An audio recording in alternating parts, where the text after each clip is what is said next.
अस्सलाम वालेकुम। NNI news channel में आप सबका इस्तकबाल है। आज की खबरों पर नजर डालते हैं। ये रातें चांदनी फिर कहाँ, सुन जा दिल की दास्तां। मैं कई मर्तबा नियाग्रा फॉल पर हाजिरी दे चुका हूँ। जब मैं कनाडा में मुकीम था तो पहली मर्तबा इस आबशार को देखने का जज्बा और मेरा शौक़ कुछ निराला ही था। जंगले से अटक कर एक टक आबशार को मैं देखता रहा। शोरीदा सर चट्टानें, इससे टकराता हुआ शोर मचाता हुआ दूर तक फव्वार उड़ाता हुआ पानी बहुत खूबसूरत लगता। मुझे लगा कि मैं एक आज़ाद रूह वाला मुसाफिर हूँ। एक छुपे हुए आबशार में सुकून और ख़ुद को दोबारा ज़िंदा करने का एहसास लिए यहाँ आया हूँ। फितरत की खूबसूरती में ख़ुद को गुम करने की नाकाम सही कर रहा हूँ। आबशार से गिरते पानी को जब मैंने एक गहरी सांस लेकर छुआ तो मुझे लगा कि मैं किसी ख्वाब में पहुँच गया हूँ। वक्त एक लम्हे के लिए रुक सा गया हो। मैं पानी के और करीब गया। पानी की धुंध ने मेरे चेहरे को छुआ, मेरी रूह को ताजगी बख्शी। एक बड़े पत्थर के सहारे मैंने अपनी आंखें बंद कर लीं और पानी की आवाज़ को अपने अंदर उतरने दिया।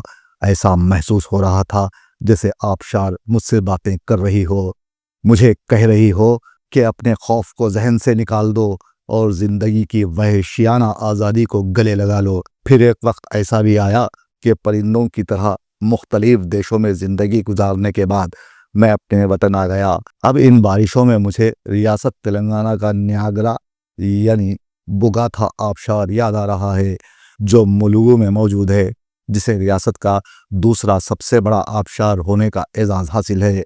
यह आबशार गिरते पानी को शानदार बनाता है, इसलिए इसे तेलंगाना का नियाग्रा आबशार कहा जाता है। यहाँ तक जाने के लिए आपको कोई पुख्ता सड़क दस्तयाब नहीं, इसलिए इस आबशार को जाने में थोड़ी सी दिक्कत पेश आती है। ख्वाहिशमंद अफराद इसे देखने के लिए पैदल कुछ फासला तय करके यहाँ तक पहुँचते हैं। इस आबशार का दौरा उन लोगों के लिए एक बेहतरीन मौका फराहम करता है जो ट्रैकिंग में दिलचस्पी रखते हैं और एडवेंचर के मुतलाशी यहाँ किसी तरह पहुँच ही जाते हैं। महमजू हजरात इस आबशार को सर करने के नित नए तरीक़े निकालने लगे हैं। ताहम 2 दिनों से मुसलसल बारिश जारी है और हम इस आबशार को देखने यहाँ पहुँचे। इस इलाके में हमने जैसे ही कदम रखा, अचानक हरियाली से लहलहाते पौधों के झुंड हमें खुशामदीद कहने लगे। 1 मिनट को हमारा दिल चाहा कि यहीं बैठ जाएं और इस मंजर में उम्र गुजार दें। मैंने हमारे दोस्त मिर्ज़ा जी से कहा, कितना सुकून है यहाँ, आज तो सालों बाद इतना सुकून मैसर आया है। मिर्ज़ा जी ने गौर से मुझे देखा और हाथ पकड़े मुझे आगे खींचते चले गए और अचानक हमें बोगाथा आबशार दिखाई दिया। बड़ा होशरुबा मंजर है जिसे आप लोग भी अपने स्क्रीन पर देखकर लुत्फ लीजिए। तंग घाटी में बुलंदी से बहती आबशार और आबशार के पानी के उखब में परिंदों का झुंड, खौसे खिजां का मंजर। इस जादुई लम्हे में मैंने खुद से वादा किया कि मैं इस याद को हमेशा अपने दिल में महफूज रखूँगा। ये याद इस बात की अलामत होगी कि ज़िंदगी में मुहिमात और ज़मीन से ताल्लुक़ कितना अहम है।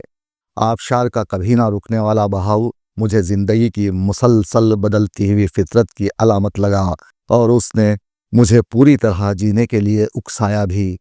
मिर्ज़ा जी ने अचानक कहा, चलो यार अब चलते हैं। कई घंटे यहाँ गुजारने के बाद हम जंगल के रास्ते सड़क पर जाने के लिए चल पड़े।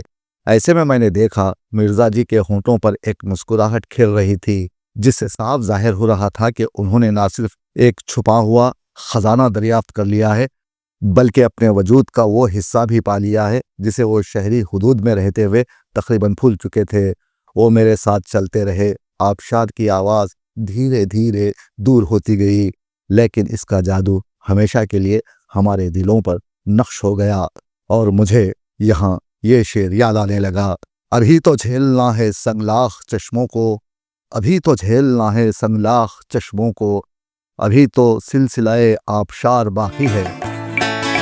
ये रातें चांदनी फिर कहाँ, सुन जा दिल की दास्तां।